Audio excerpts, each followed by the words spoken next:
Selamat pagi saudara yang dikasihi Tuhan. Dari tadi pagi saya bangun pagi-pagi dan saya cek WA group.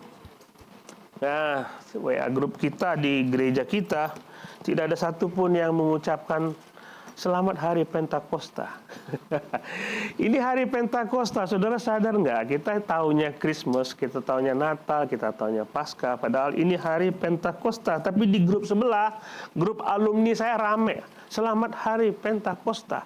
Hari datangnya Roh Kudus. Ini penting, saudara, kalau kita melihat sejarah bahwa inilah hari lahir gereja. Ya, dua minggu lagi ya kita merayakan hari ulang tahun gereja TLCC. Tapi secara universal gereja itu hadir di hari Pentakosta ketika Tuhan mengirim rohnya ke dunia melalui para murid. Saat itulah terjadi hari Pentakosta, hari di mana gereja lahir. Dan itu terjadi ketika Roh Kudus datang. Kenapa ini penting? Kita akan belajar bersama-sama. Karena doktrin tentang Roh Kudus banyak orang salah mengerti. Dan banyak orang tidak aware, tidak fokus kepada kuasa yang diberikan oleh Tuhan kepada kita melalui Roh Kudus. Cuma hidup biasa saja, berdoa, padahal we have the power. Nanti kita lihat. Kita punya kuasa, tapi hidup kita seperti tidak peduli dengan kuasa itu. Hidup kita tidak peduli dengan Roh Kudus yang diberikan Tuhan kepada kita. Murid-murid diminta oleh Tuhan untuk tunggu di Yerusalem, karena tanpa mereka memiliki kuasa Roh Kudus, mereka tidak bisa berbuat apa-apa. Kita akan membaca firman Tuhan. Saya mengajak saudara melihat Kisah Para Rasul pasal 1, sebenarnya pasal 2, semua pasal 2. Sebenarnya saya ingin melihat semua pasal 2. Tapi kalau seandainya kita baca semua pasal 2, khotbah kita selesai hanya membaca saja, karena waktunya sudah tidak cukup. Saya akan mengajak saudara melihat pasal 2 ayat 1 sampai 4 saja. Ayat 1 sampai 4 saja. Nanti the rest of the verse, nanti ayat sisanya kita akan baca di dalam khotbah kita. Kisah Para Rasul pasal 2 ayat 1 sampai 4. Ketika tiba hari Pentakosta, semua orang percaya berkumpul di satu tempat. Tiba-tiba turunlah dari langit suatu bunyi seperti tiupan angin keras yang memenuhi seluruh rumah di mana mereka duduk. Dan tampaklah kepada mereka lidah-lidah seperti nyala api yang bertebaran dan hinggap pada masing-masing. Maka penuhlah mereka dengan Roh Kudus, lalu mereka berkata-kata dalam bahasa-bahasa lain, seperti yang diberikan Roh itu kepada mereka untuk mengatakannya. Nanti kita lihat ayat-ayat berikutnya dalam di tengah-tengah khotbah kita. Jadi hari ini adalah hari Pentakosta. Pentakosta artinya 50. Kalau saudara ada yang main Mobile Legend, siapa pernah main Mobile Legend? Angkat tangan. Hai. Ada yang main Mobile Legend? Saya nggak main. Saya ngomong begini bukan berarti saya main. Saya tidak main. Saya tidak suka game. Karena bagi saya kalau main game nanti udah kecanduan, saya nggak bisa melakukan apa-apa yang lain. Bagi saya game itu merusak ritme kehidupan saya. Jadwal saya dirusak oleh game. Bener nggak? Ya, setuju. James setuju ya? Enggak setuju. Nggak bisa main game seharian, nggak bisa melakukan yang lain. Tapi ke Mobile Legend, kalau membunuh 5 musuh berurutan dalam waktu yang dekat, itu disebut apa? No, pentakill. 5 musuh dalam waktu berurutan itu disebut pentakill. 5, pentagon artinya 5, segi 5. Nah, itu jadi segi 5. Kalau segi 6 apa ya? Segi 7? Septa. Segi 8? Okta. Binter semua. Aduh, luar biasa. Luar biasa. Jadi Pentakosta itu 50 hari. Dihitung dari kapan? Sejak Paskah. Jadi mereka merayakan Paskah itu hari ke-50. Jadi mereka merayakan misalnya hari mereka Paskah, hari Yesus bangkit dari itu Paskah. Lalu hari ke-50 itu hari Pentakosta. Nah, hari Pentakosta itu kalau dalam sejarah Yahudi mereka merayakan sebagai hari raya panen. Panen raya. Mereka mulai sejak Paskahnya, Paskah mereka diam di Paskah, lalu hari berikutnya mereka mulai panen sulung. Panen sulung, panen yang pertama mereka berikan kepada Tuhan, dan kemudian mereka panen sampai ke hari 50 itu disebut sebagai panen raya.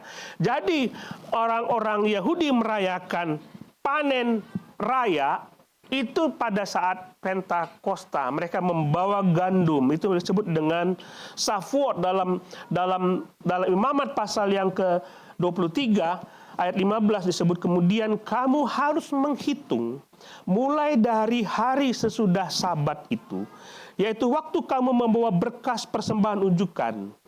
Jadi bawa berkas itu pertama kali harus ada genap 7 minggu. 7 minggu, 7 hari kali 7, 49. Sampai pada hari sesudah Sabat yang ke-7 itu, harus hitung 50 hari, lalu kamu mempersembahkan korban sajian baru kepada Tuhan. Itu Pentakos. Pentakos itu bahasa Yunani.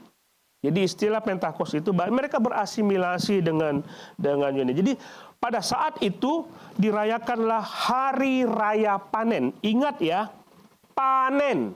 Ingat ya, saya akan menyinggung kata panen nanti. Tapi saudara ingat, mereka merayakan panen. Panen apa? Gandum. Jadi berkumpullah banyak orang, berbondong-bondong, orang-orang Yahudi yang sudah diaspora ke tempat-tempat lain. Jadi mereka ini orang-orang Yahudi, beragama Yahudi, kumpul pada hari Pentakos itu di Yerusalem. Mereka kumpul. Dan bukan cuma orang-orang Yahudi, orang-orang bangsa lain yang bukan bangsa Yahudi tapi menganut agama Yahudi, mereka kumpul di Yerusalem. Itulah sebabnya pada hari raya Pentakosta itu Yerusalem penuh. Penuh. Katanya hampir 1 juta orang datang ke situ. Dan mereka beribadah kepada Tuhan. Nah, bagi kita sebagai orang-orang percaya, Pentakosta dirayakan sebagai peristiwa turunnya Roh Kudus ke dunia. Saya ingin ngomong begini, saudara. Kalau Roh Kudus dirayakan 2000 tahun lalu dia turun ke dunia, bukan berarti dia tidak pernah ada di dunia. Saudara lihat, dalam perjanjian lama, Roh Kudus selalu terlibat dalam penciptaan, dia terlibat di dalam kehidupan bangsa Israel, dia terlibat. Jadi ini bukan berarti dia datang pertama kali ke dunia, tapi peristiwa Pentakosta adalah ketika Roh Kudus hadir di dalam kehidupan orang-orang percaya secara permanen. Nanti kita akan lihat itu. Jadi dalam peristiwa Pentakosta ada 2 janji yang digenapi oleh Tuhan. 2 janji Tuhan. Pada waktu dia bersama dengan murid-muridnya, dia berjanji yang pertama, aku akan mendirikan gerejaku. Saudara ingat itu? Ingat ya, saya senang gereja ini gemar baca Alkitab. Jadi kalau saya ngomong ingat, ada nggak? Ada, gitu ya. Ada ya? Di kitab apa? Apa? Di kitab apa? Oh iya, Keluaran. Oh bukan, Yesus janji di kitab apa? Kitab Matius dia berjanji waktu Petrus mengungkapkan pengakuan imannya. Saat itu Yesus berjanji, aku di atas pengakuan ini aku akan menjadikan gerejaku. Itu janji yang pertama. Dan yang kedua, ketika dia akan pergi dan disalibkan, dia berjanji, aku akan mengirim seorang penolong. Kitab apa? Hah? Amsal? Bukan. Yohanes, ya. Kitab Yohanes dia berjanji, aku akan mengirim penolong. Bahasa Yunaninya apa? Pinter, ini orang gereja pinter banget ini. Apa? Aku akan mengirim penghibur, apa namanya? Parakletos. Tuh kan pinter kan, bener-bener gereja ini pinter banget. Ya, jadi dua janji itu dipenuhi oleh Tuhan. Dua janji itu pada hari Pentakosta, gereja pertama kali berdiri. Nah, murid-murid ketika Yesus mau naik ke surga, dia berkata kepada mereka, kamu tunggu di Yerusalem. Jangan pergi kemana-mana. Dan mereka taat. Mereka taat, mereka tunggu di Yerusalem. Karena apa? Karena nanti aku akan mengirim penolong seperti yang kujanjikan. Karena tanpa itu, you can do nothing. Ngerti ya? Kamu kalau kamu tidak tunggu di Yerusalem, kamu tidak bisa berbuat apa-apa kalau kamu tidak punya Roh Kudus.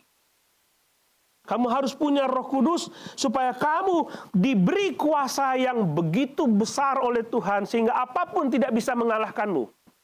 Percaya nggak? Halo? Coba buka Roma pasal 8 ayat 11. Roma pasal 8 ayat 11. Dan jika roh Dia yang telah membangkitkan Yesus dari antara orang mati diam di dalam kamu. Saya coba kita lihat frase-frase ini. Jika Roh Kudus yang membangkitkan Dia dari antara, Yesus dibangkitkan dengan kuasa seperti itu. Sebesar apa kuasanya? Besar banget. Dan roh itu diam di dalam diri kita. Berarti kita punya kuasa sebesar apa? Sadar nggak? Sadar nggak? Saudara punya kuasa seperti itu. Saudara bisa punya kuasa untuk membalikkan dunia ini. Kalau saudara punya Roh Kudus, saudara bisa punya kuasa apapun untuk memutarbalikkan dunia ini. Roh yang membangkitkan Yesus di antara orang mati diam di dalam kamu. Dan dia yang kamu punya kuasa yang begitu besar. Saudara harus sadar itu. Kayak orang gini, mau malu saya berapa kali buat ilustrasi. Saya mau paku, ini kayu, lalu saya ambil paku, saya ngambil batu, saya paku-paku itu, pakunya pukul-pukul, batunya pecah. Padahal di sebelah saya ada palu. Saya nggak pakai palunya, saya pakai batunya. Kadang-kadang orang Kristen seperti itu. Kita punya kuasa, tapi kita tidak pernah pakai itu kuasa. Ngerti ya? Jadi mulai hari ini, saudara, kita melihat peristiwa Pentakosta, jangan pernah tidak mengandalkan Roh Kudus dalam hidup saudara. Nah, sebelum kita melihat nas-nas berikutnya, ada beberapa pengertian tentang Roh Kudus yang kadang-kala disalahpahami oleh orang Kristen. Pertama, saudara harus tahu bahwa Roh Kudus diam permanen sebagai jaminan keselamatan kita. Ada orang pernah tanya kepada saya, Pak, saya sudah berbuat dosa begitu banyak, Tuhan sudah meninggalkan saya kah? Tidak, saudara. Justru ketika datangnya Roh Kudus itu dalam perjanjian baru, dia diam permanen dalam hidup kita. Dia berperan dalam penciptaan, dia aktif dalam perjanjian lama, tapi setelah dia diam turun dalam gereja, dia diam permanen. Efesus pasal 1, saudara baca, sudah bacakan Efesus ya? Wah, ini luar biasa lagi. Efesus pasal 1 mengatakan, roh itu dikirim kepada kita sebagai metrai. Metrai bahwa saudara milik Tuhan. Siapa yang bisa cabut metrai itu? Tidak ada yang bisa. Tidak ada yang bisa. Berarti saudara dimetrai dengan Roh Kudus supaya saudara milik Tuhan selama-lamanya. Saudara boleh saja mungkin saudara berdosa. Dosanya besar. Tapi itu tidak membuat dia meninggalkan saudara. Dia tetap diam sebagai metrai Allah. Itulah sebabnya Roma mengatakan, tidak ada satupun yang dapat memisahkan kita dari kasih Kristus. Why? Because we have the Holy Spirit di dalam kita. Dia punya Roh Kudus di dalam kita. Saudara lihat dalam Perjanjian Lama, Saul ketemu dengan para nabi. Pernah dengar cerita itu ya?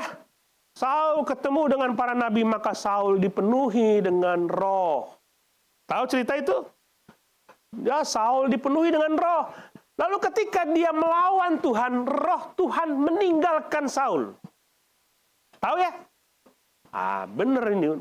Kalau saya khotbah di sini enak ini, pintar semua. Jadi Roh Kudus turun, Saul dipenuhi dengan Roh Kudus. Tetapi ketika dia melawan Tuhan, roh meninggalkan dia. Roh undur dari Saul. Samson juga gitu. Maka berkuasalah Roh Kudus ke dalam diri Samson. Dan dia mengambil rahang keledai itu lalu membunuh banyak orang. Itu karena dia dikuasai oleh roh. Tapi ketika dia tidak taat, roh Tuhan meninggalkan dia dan tidak punya kuasa lagi. Tidak punya kuasa apa-apa. Itu dalam Perjanjian Lama. Perjanjian Lama, Roh Kudus tinggal sementara dalam Perjanjian Lama. Dan dia meninggalkan ketika orang itu tidak taat. Tapi dalam Perjanjian Baru, Roh Kudus tinggal permanen. Wow, betapa istimewanya, saudara. Betapa istimewanya, saudara. Kita bisa mendukakan Roh Kudus waktu kita berbuat dosa. Tapi dia tetap ada di dalam diri kita. Waktu Daud berdosa, dia berdoa kepada Tuhan, jangan ambil rohmu daripadaku. Karena dia tahu roh Tuhan bisa undur dari dia. Itu dalam Perjanjian Lama. Tapi sejak Pentakosta, Roh Kudus turun dan berdiam selama-lamanya di dalam diri kita. Dan dia membawa kita sebagai jaminan bahwa saudara milik Tuhan. Saudara beruntung hidup dalam Perjanjian Baru. Beruntung sekali. Ini milikku, aku taruh Roh Kudus, dan tidak ada seorang pun, kuasa manapun yang bisa mengeluarkan Roh Kudus dari hidup saudara. Amin. Luar biasa. Itu artinya keselamatan saudara tidak hilang. Tuhan nggak pernah main-main dengan keselamatan. Hari ini kamu diselamatkan ya. Nggak tahu kalau besok. Bukan. Cara Tuhan kita tidak seperti itu. Kalau dia melihat saudara dan Yesus mau mati buat saudara. Dan dia mau supaya saudara diselamatkan, keselamatan itu permanen. Saudara bisa saja saudara berdosa, tapi tidak mengurangi kasih Tuhan terhadap saudara.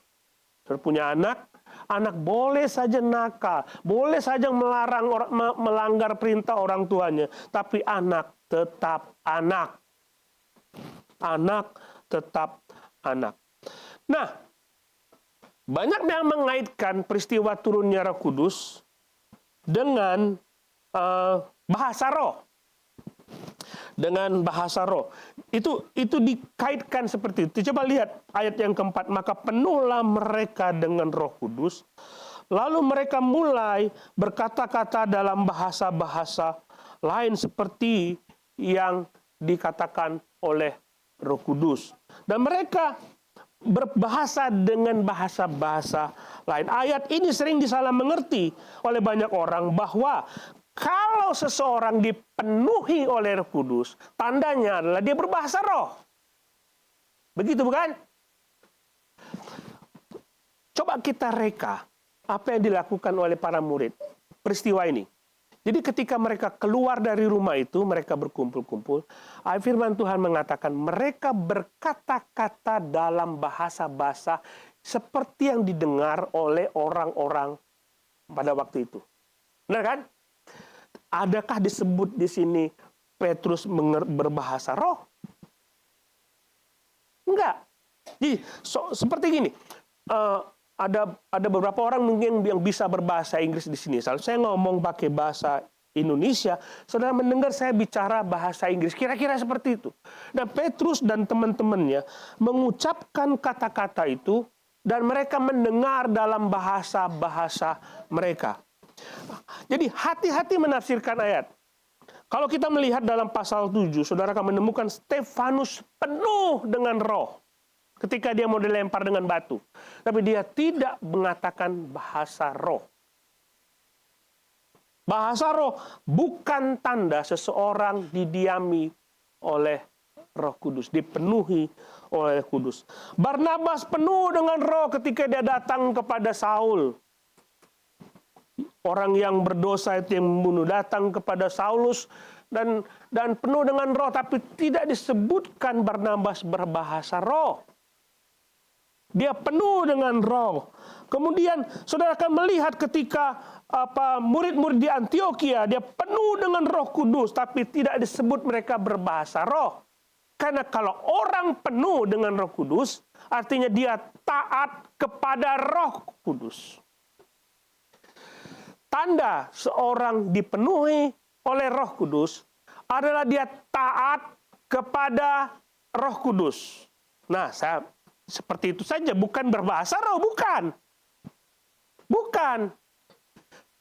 Simpelnya, kalau saudara pengen tahu saudara dipenuhi roh atau tidak, apakah saudara taat kepada roh saat ini?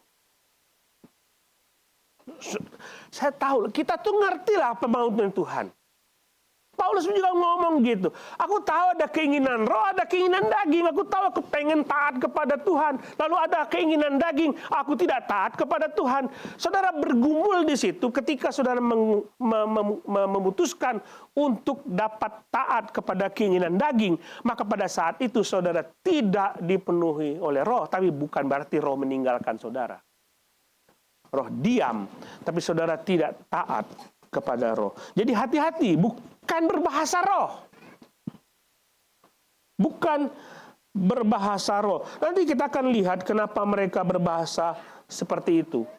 Kenapa Roh Kudus memberikan mujizat ketika Petrus berkhotbah, lalu orang Elam, orang Arab, orang Roma, orang macam-macam gitu mereka mendengar, mereka berbahasa seperti bahasa di daerah mereka masing-masing. Nah, sekarang kita melihat arti penting kuasa Roh Kudus bagi gereja. Ayat yang ke-8 mengatakan bagaimana mungkin kita masing-masing mendengar mereka berkata-kata dalam bahasa kita sendiri, yaitu bahasa yang kita pakai di negeri kita. Kita orang Partia, orang Media, Elam, penduduk Mesopotamia, Yudea, Kapadokia, Pontus, Asia, Frigia, Pamfilia, Mesir, daerah-daerah dan daerah-daerah Libya yang berdekatan dengan Kirene, pendatang-pendatang dari Roma, baik orang Yahudi maupun penganut agama Yahudi, orang Kreta dan orang Arab, kita mendengar mereka berkata-kata dalam bahasa kita sendiri tentang perbuatan-perbuatan besar yang dilakukan oleh Allah. Jadi, mereka mendengar dan mereka mengerti. Ya, coba lihat ya. Aku datang dari daerah jauh, mereka berkhotbah dalam bahasa, mereka berkata-kata, dan aku tahu apa artinya. Apa artinya apa yang mereka katakan. Kalau saudara mendengar orang-orang yang berbahasa roh pada masa kini, saudara akan mendengar mereka ngomong-ngomong macam-macam itu ya. Ada sandal gitu ya. Ada laba-laba, muncul semua itu. Ngerti nggak? Lalu apakah ini maksudnya? Aku tidak ngerti bahasamu, kamu juga tidak mengerti bahasaku, dia juga tidak tahu bahasamu, tapi waktu dia ngomong, aku tahu. Itu luar biasa. Jadi, Tuhan membuat seperti itu.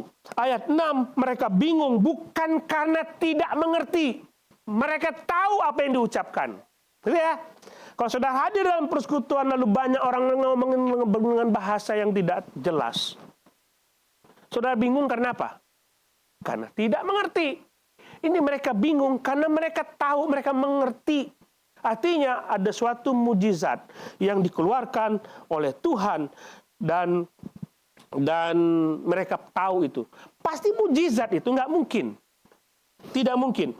Gereja kita terdiri dalam berbagai macam suku. Pasti ada bahasa yang saudara mengerti. Coba bayangkan kalau saya ngomong di sini, saudara mendengar saya dalam bahasa saudara sendiri. Kira-kira seperti itu. Saya berbahasa Indonesia, saudara mendengar saya ngomong dalam bahasa saudara sendiri. Itu nggak kacau. Tidak kacau. Jadi mereka mengerti apa yang dibicarakan. Jadi ada orang mengaku berbahasa roh, tapi kita tidak mengerti apa yang diucapkan. Untuk apa kita mendengar ucapan itu? Untuk apa kita berkhotbah dalam bahasa roh yang tidak mengerti oleh orang lain? Tidak mengerti oleh. Nah, saya pernah beribadah di sebuah desa di Jawa Barat. Hampir semua berbahasa Sunda. Dan Sundanya Sunda halus. Pusing saya. Satu-satunya yang saya tahu ada lagu yang dinyanyikan dalam bahasa Indonesia.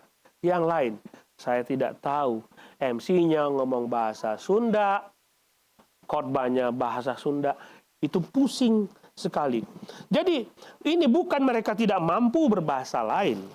Ya, tetapi roh menggunakan kuasa Roh Kudus supaya bangsa-bangsa lain yang berkumpul di situ dapat mendengar berita Injil yang akan disampaikan oleh Petrus. Jadi kebenaran yang kita terima adalah kuasa Roh Kudus diberikan kepada kita untuk memberitakan Injil. Jangan konsen kepada bahasa rohnya. Konsen kepada kuasanya, kuasa roh itu. Bukan konsen kepada, ini kita mesti berbahasa roh. Bukan. Bukan untuk kesombongan rohani. Tetapi untuk memberitakan Injil. Jadi saudara fokus kepada kuasa rohnya. Bukan bahasa rohnya. Supaya orang-orang lain dapat mendengarkan berita Injil. Beberapa bulan lalu kita ada persekutuan hamba Tuhan di KI Jaya Banten. Ada seorang pendeta yang nggak bisa bahasa Indonesia, ngobrol sama saya pada waktu itu, namanya Steve Schroeder. Ada yang tahu ya? Saya yang kenal. Steve Schroeder, seorang pendeta di gereja baptis berbahasa Inggris di Jakarta. Dia pergi ke Papua, dia cerita begini. Saya pernah pergi ke Papua dan saya khotbah di situ. Saya khotbah di situ harus pakai penterjemah berbahasa Indonesia.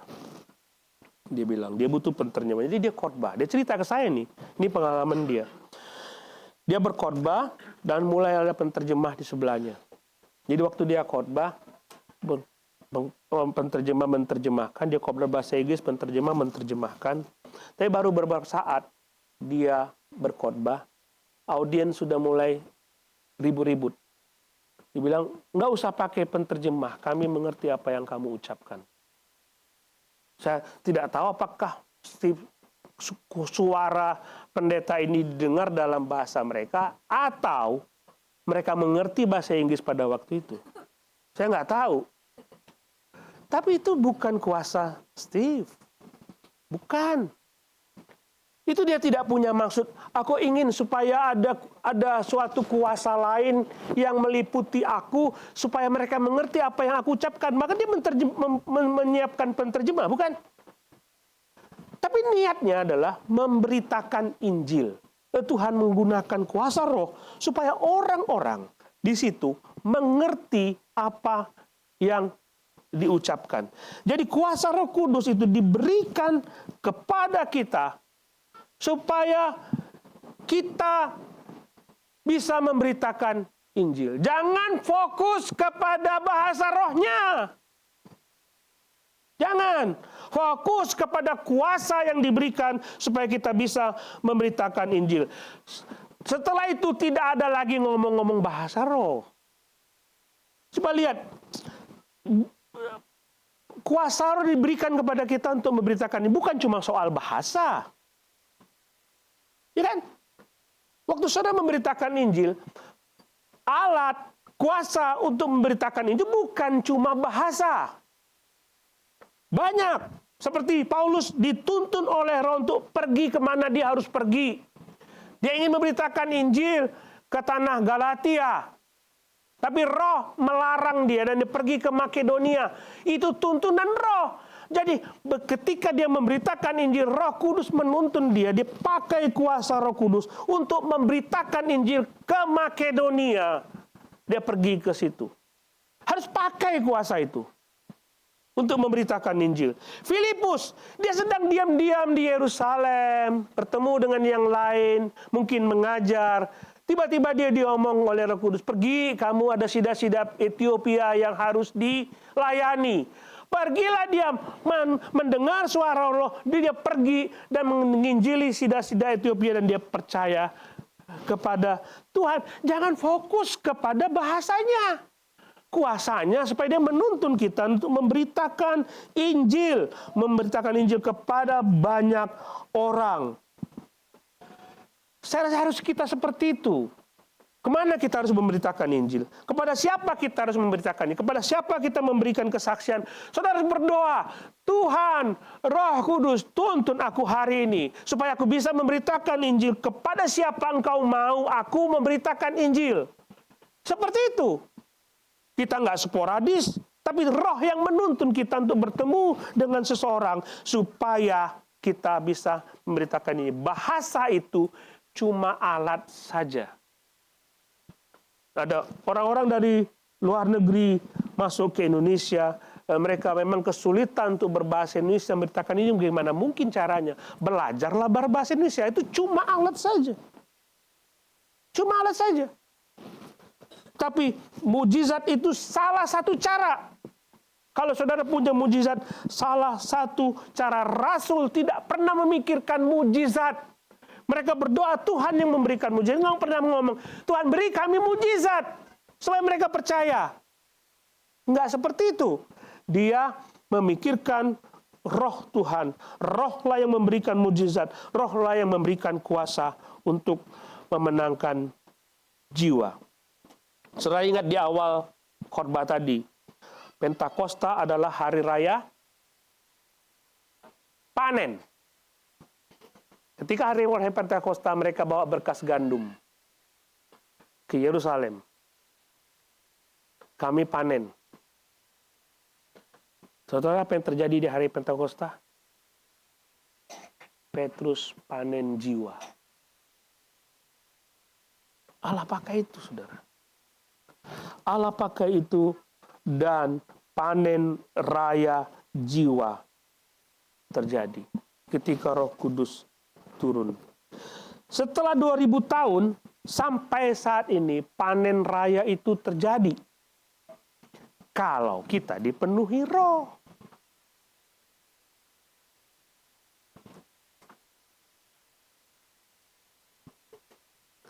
Kalau saudara semua dipenuhi roh, saya pasti mendengar. Itu ada temanmu. Beri kesaksian. Itu ada orang duduk di situ.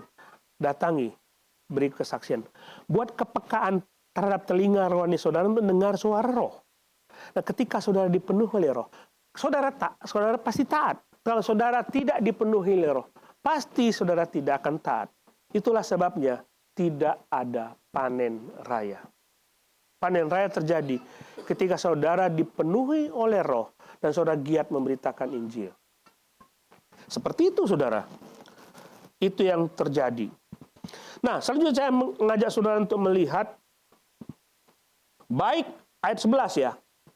Baik orang Yahudi maupun penganut agama Yahudi, orang Kreta, orang Arab, kita mendengar mereka berkata-kata dalam bahasa kita sendiri tentang perbuatan-perbuatan besar yang dilakukan Allah. Mereka semua tercengang-cengang dan termangu-mangu sambil berkata seorang kepada yang lain, apa artinya ini? Ada kontras dalam ayat 13. Mereka mengatakan di dalam ayat yang ke-11, perbuatan besar yang dilakukan oleh Allah. Sebagian orang mengatakan, ini pasti perbuatan besar yang dilakukan oleh Allah. Mujizat ini pasti datang dari Allah. Tetapi di Yerusalem itu ada kelompok lain yang mengatakan, mereka mabuk anggur. Ada kontras. Satu, terheran-heran dan ingin tahu siapa di balik semua mujizat ini. Dan mereka tahu pasti itu Allah. Mereka tidak fokus kepada Petrusnya, kepada murid-murid.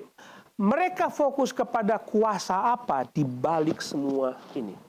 Tapi ayat 13 mengatakan mereka mabuk oleh anggur. Jelas itu mujizat.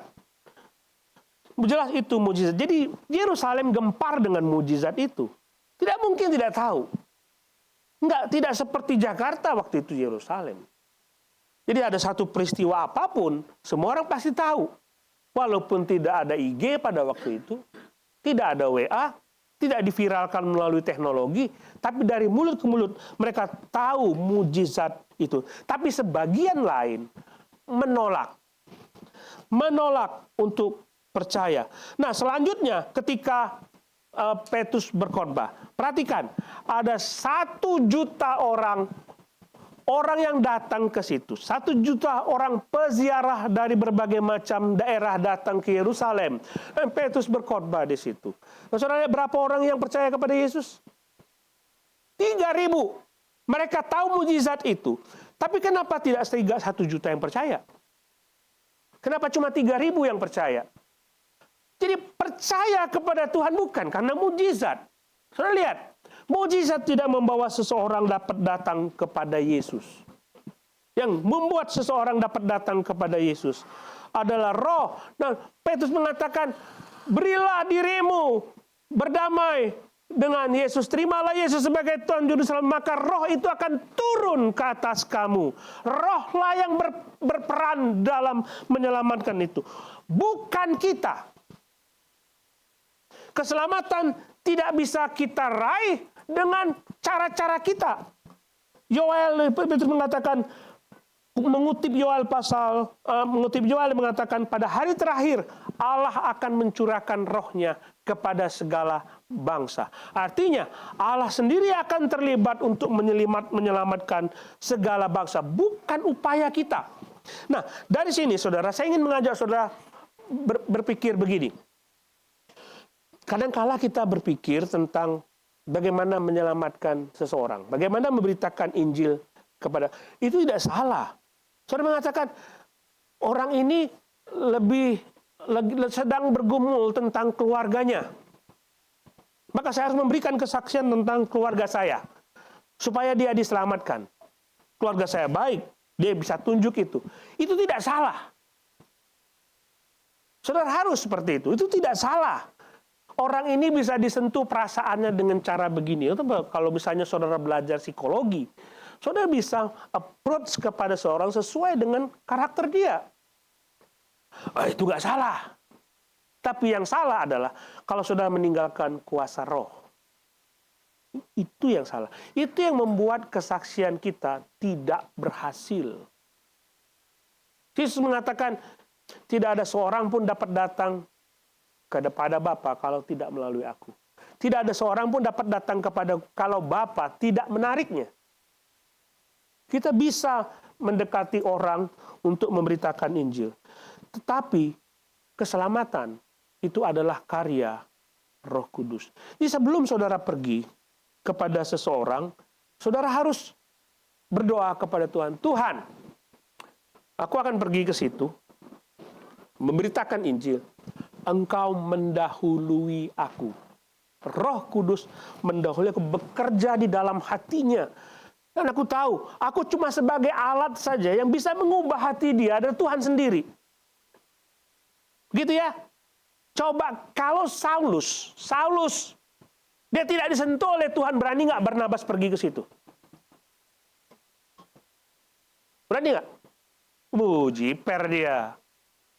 Aku pasti dibunuh ini. Tapi Roh Kudus sudah bekerja dalam hati Saul.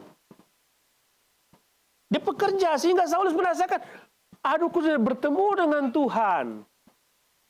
Jadi Barnabas tidak perlu banyak-banyak. Paulus, percayalah kepada Yesus. Enggak, Tuhan sudah mulai dulu. Tuhan sudah mulai terlebih dahulu. Begitu juga sida-sida Ethiopia.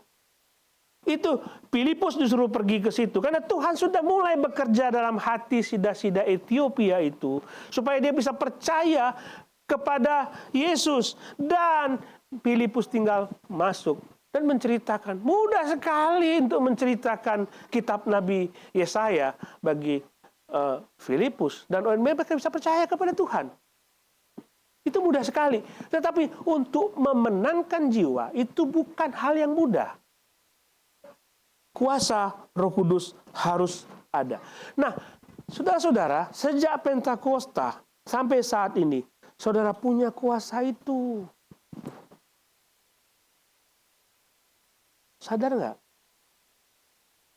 Saudara punya kuasa itu. Jadi jangan takut untuk pergi memberitakan, nanti dia nggak mau. Nanti dia nggak percaya. You have all the power. Amin.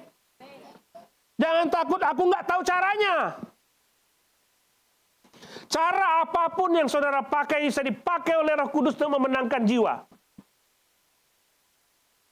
Cara apapun. Because you have all the power. Kuasa di atas segala-galanya itu menjadi milik saudara. Bersaksi, belajar metode bersaksi, tidak salah. Belajar supaya bisa kita menjangkau orang bagaimana caranya, itu tidak salah. Yang salah adalah kalau kita tidak menggunakan kuasa roh dalam hidup kita. Siapa di antara saudara yang berkhotbah yang tidak berdoa terlebih dahulu? Kita pengkhotbah itu cuma alat. Alat. Nggak punya kuasa apa-apa. Pada waktu saya berkhotbah kepada saudara, saya minta Roh sendiri yang ngomong ke hati saudara, bukan saya. Roh sendiri yang bisa mengubah hidup saudara. Rasul Paulus mengatakan, kalau pemberitaan Injil itu kami lakukan dan masih ada yang belum percaya, memang dia mungkin sudah ditentukan oleh Tuhan untuk tidak dapat diselamatkan. Nggak usah kecewa. Nggak usah kecewa. Masalahnya saudara taat atau tidak. Itu saja. Jadi hanya Roh Kudus yang bisa meyakinkan seseorang untuk dapat percaya. Nah, sekarang kita semua punya roh. Amin. Kalau saudara, gini saudara, kalau saudara tidak yakin, saudara punya Roh Kudus, nggak yakin. Pulang ini, ketemu dengan saya, ada Pastor Alek, ada Pak Aswin. Ketemu dengan saya, supaya saudara yakin bahwa di dalam diri saudara ada Roh Kudus. Kalau saudara tidak yakin, jangan pulang dengan ketidakyakinan itu. Saudara harus punya roh, dan dia akan diam dalam diri saudara menjadi milik Allah, dimeteraikan menjadi milik Allah selama-lamanya. Sekarang gini, saudara punya Roh Kudus, saudara punya kuasa. Saya tadi melihat, saya senang sekali ini banyak jemaat terlibat di dalam pelayanan. Baik itu di belakang, di sini, semua dikasihi Tuhan. Semua disayang Tuhan. Tuhan menghargai pelayanan saudara. Tapi waktu saudara mau melayani, apakah saudara mengatakan, Tuhan, aku hanya alat. Waktu aku tampil memainkan gitar, memainkan bass dan alat musik. Waktu aku tampil di sini menyanyi, memuji Tuhan. Waktu aku tampil sebagai WL. Biarlah Roh Kudusmu yang bekerja memakai aku supaya semua jemaat disentuh oleh kehadiran Tuhan. Berdoa nggak seperti itu? Waktu saudara hadir dalam persekutuan care group, apakah saudara berdoa supaya Tuhan pakai saudara untuk dapat menolong orang lain? Bukan dengan kepandaian saya berbicara, bukan dengan keahlian saya memainkan alat musik, bukan keahlian saya menggunakan kata-kata supaya orang lain bisa dipengaruhi. No. Hanya kuasa dari roh saja. Dari roh saja. Jadi saudara punya kuasa untuk dapat mengubah dunia ini. Sepandai apapun saudara membawakan acara, memainkan alat musik, itu tidak akan ada gunanya kalau roh tidak bekerja. Saya bisa, kalau gereja memutuskan untuk menyewa profesional duduk, main, berdiri di sini, memainkan alat musik, tapi itu apa artinya kalau dia tidak punya kuasa roh? Apa artinya itu? Kemarin saya dengar John Piper khotbah John Piper. Saya suka dengar khotbah dia. Dia bilang begini, saya tulis di chat GPT. Tuliskan doa sesuai dengan doktrin Alkitab yang benar dan seperti doktrin teologi Don Carson untuk menyatakan begitu mulianya Allah. Nah, klik. Tidak sampai hitungan menit, sudah beberapa detik, kata-kata doa itu muncul. Dan dia bacakan kepada jemaat. Kata-katanya begitu indah. Bagus. Bagus sekali. Dan dia bilang begini, kalau saudara mau bandingkan kata-kata doa saudara, dibandingkan dengan kata-kata doa dari chat GPT, kalah saudara. Tapi apakah mesin itu berdoa kepada Tuhan? Apakah mesin itu punya kuasa roh? No. Enggak. Tuhan tahu maksud hati saudara ketika saudara dengan kata-kata yang sederhana. Tuhan tahu dan Tuhan dimuliakan karena saudara punya roh. Itu bedanya. Jadi kalau saudara alat musik ini, berdiri di sini, saudara melayani Tuhan, kalau saudara tidak mengandalkan roh, kita sama seperti mesin. Sama seperti saudara duduk di belakang, pandai dengan berbagai macam tools yang di belakang. Kalau tidak mengandalkan roh, kita sama seperti mesin. Jadi roh punya kuasa yang begitu besar. Saya tahu lah, saudara kita punya persoalan dalam hidup saudara. Saya mencoba untuk memecahkan persoalan dengan kekuatan kita sendiri. Suamimu, istrimu yang mungkin sudah lama tidak pernah hadir dalam hidupmu, memberontak, dia pergi entah kemana. Dan saudara mencoba untuk segala macam cara, pendeta datang dan tolong ngomongin dia, supaya dia kembali, ngomongin dia, supaya dia bisa dapat bertobat. Kita coba berpikir, bagaimana caranya? Kalau kamu pergi, kasihan lo anakmu. Mungkin kita sentuh-sentuh perasaan dia terhadap anak. Nggak balik-balik, saudara. Satu-satunya cara, berdoa. Roh Kudus, lakukan segala macam cara supaya engkau membuat suamiku kembali kepadaku. Aku tidak bisa punya kuasa apapun. Buatlah dia kembali kepadaku. Roh Kudus, lakukan segala macam cara supaya istriku kembali kepadaku. Aku sudah mencoba Tuhan untuk dapat berdamai dengan orang itu. Tapi aku selalu punya kebencian terhadap dia. Tidak ada cara lain. Tuhan, ubah aku menjadi hati yang baru.